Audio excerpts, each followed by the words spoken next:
Pendant 107 ans, nous nous pensions seuls. Pendant 107 ans, nous pensions que l'humanité derrière les murs avait disparu. Alors que ça fait 107 ans qu'elle joue à Frag Pro Shooter sans rien nous dire. L'avancée technologique de l'ennemi leur permet de profiter du meilleur shooter de 2021 sur leur mobile et tablette. Plus de 80 millions de joueurs se sont déjà réunis sur Frag et nous, on se bat encore contre des titans avec des équipements tridimensionnels. Oui, plus d'1 million de mars jouent à Frag et maintenant c'est à notre tour. Alors créez votre propre brigade spéciale de 5 soldats à l'aide de 100 personnages à collectionner comme Andy Jet.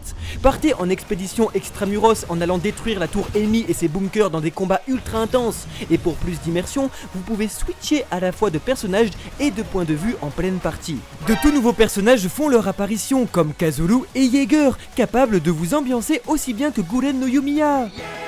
Alors pour la gloire d'Eldia, foncez dans la description et obtenez gratuitement des ressources uniques grâce aux liens qui s'y trouvent. Et cela même pour ceux qui jouent déjà à Frag. Et oui, wait, ça veut dire que c'est démarre. Frag Pro Shooter, soyez sûr de tirer le premier.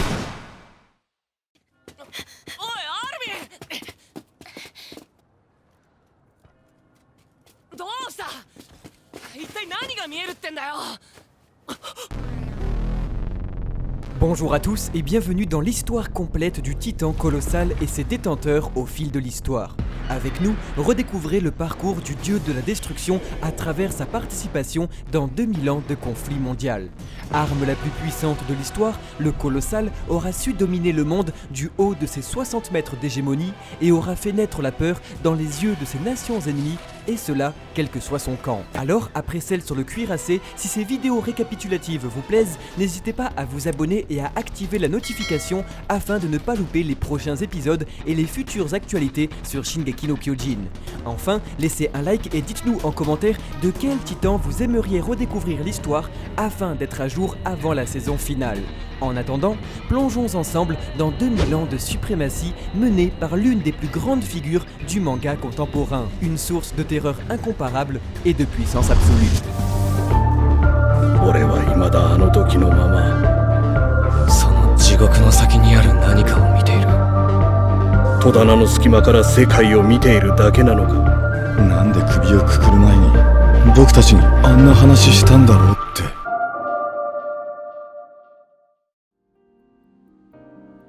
全てのユミルの民はその座標へとつながっている始祖ユミルの正体は一体何なんだ Il y a 2000 ans, la grande prêtresse rentra en contact avec l'origine de la vie même, lui offrant son stade d'évolution final, les titans, ces êtres surclassant toute espèce vivante et gouvernés par la prêtresse Ymir en personne, le titan originel.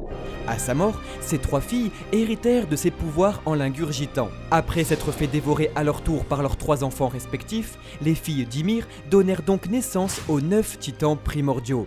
Afin d'arrêter la subdivision des titans et de les conserver dans les nobles familles d'Eldia, des chambres de rituel furent érigées dans le but d'exécuter un rite de passation des pouvoirs de titans, et cela de génération en génération. Désormais, un seul Eldien mangera son parent. C'est donc dans l'une des 9 familles détentrices de titans que la plus puissante arme de l'histoire venait de naître. Surclassant jusqu'aux êtres qui surclassent le monde, le plus terrible des titans voyait le jour. これが1200年前に起きたラーゴの惨劇。大都市ラーゴはこの日のうちに消滅し、侵攻を続けた巨人によってモンテの3階とヴァレの惨禍が繰り広げられ、何十万ものマーレ人がエルディア帝国に殺された。 Aux mains du titan colossal, la tribu d'Eldia devint rapidement un empire capable de gouverner tout être vivant. Ainsi, pendant 1800 ans, le colossal apportait hégémonie et souveraineté à son empire. Capable de réaliser une explosion massive sur plusieurs kilomètres en se transformant, le détenteur du colossal était aux commandes de ce qui était déjà surnommé le dieu de la destruction. Rapidement, Eldia put envahir le grand continent où résidait son ennemi juré, Mar. Lors du massacre de Lago, le colossal fut envoyé marcher sur la ville afin de dominer le territoire ennemi. Bien qu'il soit le plus lent des titans, le colossal dégage une température si élevée qu'il est impossible pour un simple humain de s'approcher de lui, le rendant simplement invincible sur une durée limitée. En effet, sa taille démesurée consomme un niveau tel d'énergie que le colossal ne possède comme seule faiblesse le temps de transformation qui lui est imparti. Mais sa taille monumentale de 60 mètres lui permet d'asséner des coups contre lesquels absolument aucune fortification humaine de l'histoire ne résista. Alors, en partie grâce à lui, Eldia domina Mar et le reste du monde pendant près de 2 millénaires.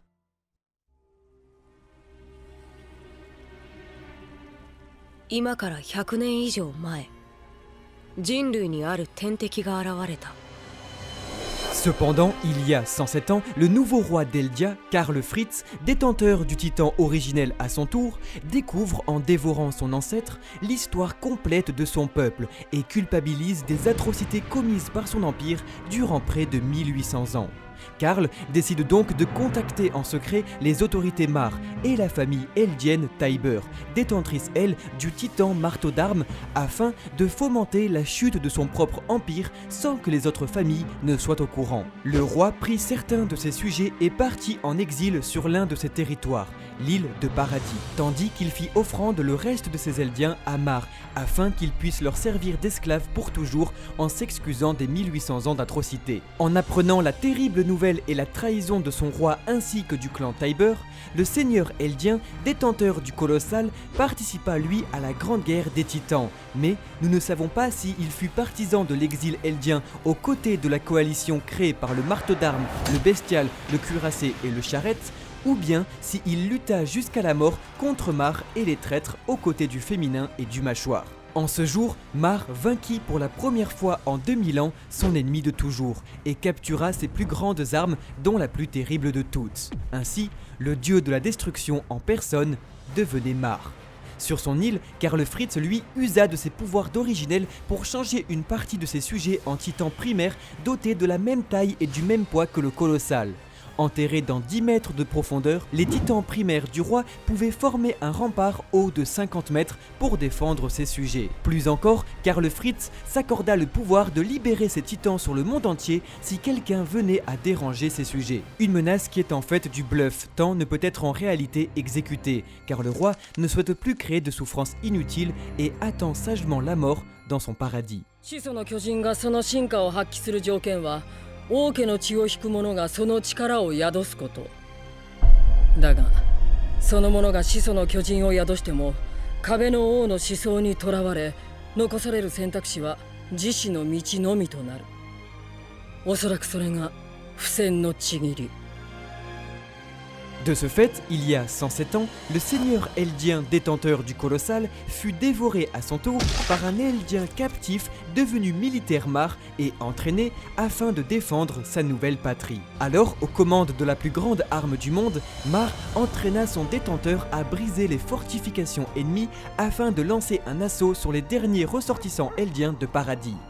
2 générations d'Eldiens militaires Mar héritèrent du colossal avant que le gouvernement ne décide d'ouvrir sa cellule de guerriers.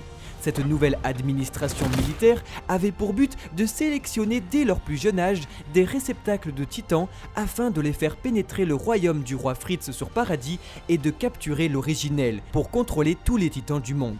C'est ainsi au jeune Berthold Hoover qu'incombe la force du dieu de la destruction. Enfant prodigieux, Berthold, surnommé Bertie par ses camarades, est un élève timoré mais brillant. Lors de sa première démonstration de force à l'âge de 10 ans seulement, Berthold pulvérisa un pays entier avec ses camarades. Pour leur entraîneur, il ne fait aucun doute que le colossal projettera peur et mort sur le peuple du roi Fritz. Selon les rapports Mar, ce détenteur du colossal est bien plus efficace que les précédents. C'est donc en faisant la fierté de sa mère que Berthold part sur le territoire de Paradis, accompagné du cuirassé, du mâchoire et du féminin. Le but du colossal est de se faire transporter par le mâchoire et le féminin jusqu'aux portes du royaume eldien afin de les détruire à coups de pied. Malheureusement, c'est lors de leur première nuit sur l'île que le mâchoire se fait dévorer par un titan primaire en tentant de sauver le cuirassé. Les 3 guerriers prennent la fuite en direction des murs.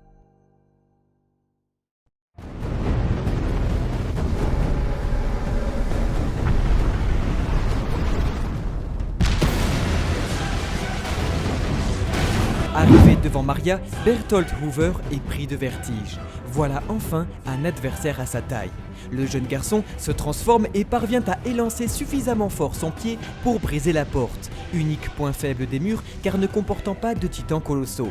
Mar venait donc de pénétrer le dernier repère d'Eldia. À l'aide du cuirassé, le colossal et le féminin s'infiltrent à leur tour dans l'enceinte du mur rose, à la recherche du titan originel pour le compte de leur gouvernement.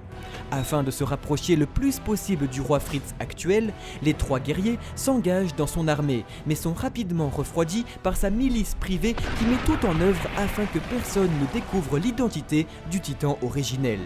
Après 5 ans de vaines recherches, les guerriers décident donc de forcer le roi à se montrer en réduisant son territoire. En effet, le colossal décide de réitérer son attaque et de la perpétrer cette fois-ci sur le district de Trost, du mur rose.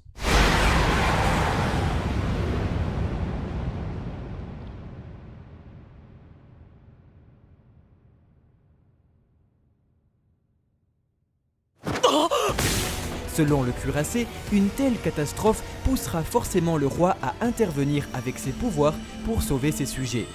Après avoir détruit le district, les guerriers s'étonnent que l'originel n'agisse pas, tant qu'ils ne savent pas que ce dernier est soumis en réalité à la culpabilité et au pacte de non-agression de son arrière-grand-père, Karl Fritz, qui lui ne voulait plus se battre. Ainsi, l'originel ne peut, et tant qu'il restera dans la famille royale, répondre à la menace. Cependant, et juste avant que le cuirassé ne se transforme à son tour pour briser Rose, les guerriers témoignent avec stupeur de la présence de l'assaillant dans les murs d'Eldia. Le colossal décide donc de capturer le titan et de le ramener à Mar, à défaut de l'originel, afin de ne pas rentrer bredouille. Malheureusement, après une tentative de capture lors d'une expédition extramuros de l'armée du roi, le féminin échoue. 2 jours après sa capture et suite à la tournure désastreuse des événements, le colossal entend le cuirassé demander à l'assaillant de le rejoindre sans faire d'histoire. Ce dernier, qui ne comprend même pas l'origine de ses propres pouvoirs, refuse, forçant les 2 guerriers à se transformer. L'assaillant se défend, mais le colossal utilise son corps monumental comme projectile afin de faire céder le titan. L'assaillant est donc capturé, mais l'armée du roi parvient à le récupérer en apprenant que ce dernier avait en réalité ingurgité, sans même le savoir grâce au sacrifice de son père, le titan originel. Disposant maintenant des pouvoirs les plus redoutables des primordiaux, l'assaillant originel peut contrôler les titans primaires à distance, forçant les guerriers à battre en retraite. Le colossal apprend alors que l'originel qu'il recherchait depuis 5 ans était leur nouveau camarade et qu'il ne faisait qu'un avec l'assaillant.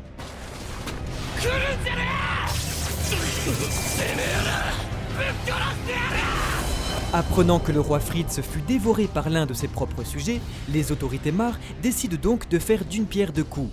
Sont envoyés sur Paradis pour épauler les guerriers, le titan bestial et le titan charrette. À 4, les primordiaux ont pour mission de récupérer l'originel et l'assaillant, camouflés parmi les soldats des murs.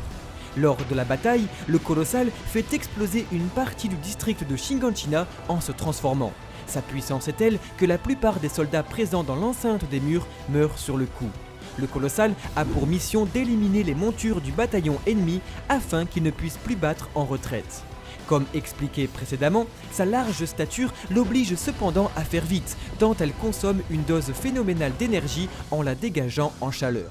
Comprenant la seule faiblesse du primordial, le bataillon parvient à épuiser toutes les ressources du colossal en lui faisant dégager toute sa chaleur corporelle. Pris au piège par l'habile ruse des démons eldiens, le colossal tombe ainsi au combat et son détenteur, Berthold Hoover, est donné en pâture à un soldat eldien, Armin Arlert, après qu'il fut question de possiblement le donner au chef des opérations eldiennes, Erwin Smith. De ce fait, après plus de 100 ans, le colossal retourne enfin entre les mains eldiennes.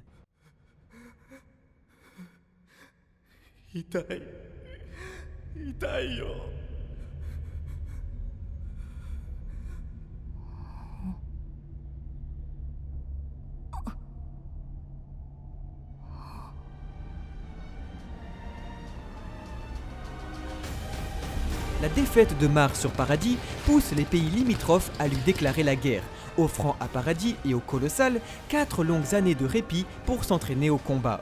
Ainsi, c'est en détruisant les bâtiments de guerre envoyés en reconnaissance que le colossal retrouve ses lettres de noblesse. Eldia retrouve lui le dieu de la destruction. 4 ans plus tard, après la victoire de Mar sur ses ennemis du Moyen-Orient, Eldia décide de passer à l'offensive afin de gagner davantage de temps en détruisant les ressources militaires ennemies. L'assaillant originel force la main aux autorités eldiennes en se rendant sur place et en frappant au cœur même de l'ennemi.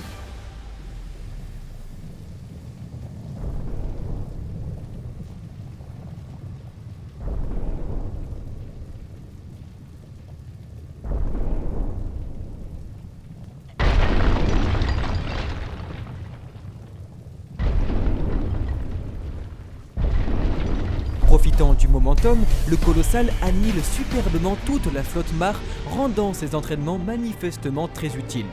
Le titan terrasse en effet le port du grand continent avant de repartir sur Paradis victorieux.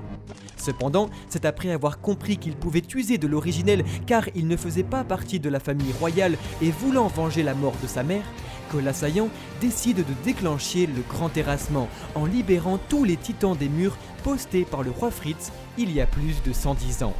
De ce fait, 80% de la population mondiale ainsi que la République de Mar tout entière sera détruite. Affranchi du pacte de non-agression qui enchaînait la famille royale, l'assaillant lui va de l'avant une ultime fois.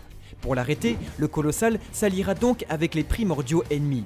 Capable de faire exploser le corps de l'assaillant en se transformant, le colossal est ainsi immédiatement immobilisé par ce dernier, avant qu'il ne soit sauvé in extremis par l'Alliance.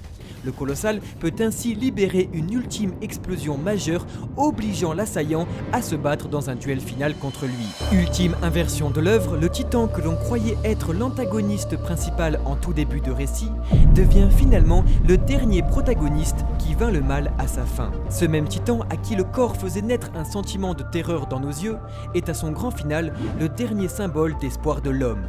Alors qu'il accueillait le récit avec l'idée d'anéantir l'humanité, il la clôt avec celle de la sauver, car c'est bien le titan colossal, figure culte du manga contemporain, qui décida d'ouvrir cette histoire par le mal et de la fermer par le bien.